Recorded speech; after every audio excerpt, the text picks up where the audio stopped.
თავზარდამცემი აღმოჩნდა ინფორმაცია ლუგელას ხეობაში სამსახურებრივი მოვალეობის შესრულებისას 4 ქართველი ჯანღონით სავსე ახალგაზრდის ტრაგიკულად დაღუპვის შესახებ.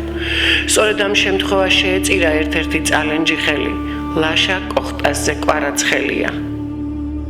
ორასაშინელებაა სიკვდილი, რა მძიმე, მძაფრი და გულის დამდაგავია მონატრება, მით უფრო დედისთვის, მამისთვის, ახალგაზრდა მეუღლისთვის, პატარა შვილისთვის, და-ძმისთვის, ახლობლებისა და მეგობრებისთვის. გამწარებულმა დედმამამ, უსაყვარლესმა მეუღლემ, როგორ უნდა მოძებნონ სიტყვები უძვირფასესი ადამიანისთვის სათქმელი. ახალი წელი უმძიმესი ურვაკაეშნით შემოვიდა წალენჯი ხელების მაყვალა ღვინჯილიასა და კოხტა კვარაცხელიას ოჯახში. რა არის მათთვის ლაშას გარეშე შობა ახალი წელი?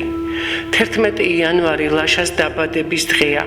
46 წელს ულოცავენ საფიცარს, საიმედოს და საამაყოს. ლაშა იყო გულკეთილი, სულიერად მდიდარი და ყოველმხრივ მოწესრიგებული. შრომის მოყვარე და მეოჯახე, ცოლ-შვილზე usazrოდ შეყვარებული. ლაშა საკუთარივით განიცდიდა სხვათა ტკივილს თუ ბედნიერებას.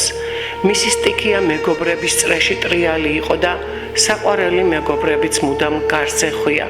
იყო უშურველი, მინდობი, უღალატო, ერთგული და საიმედო.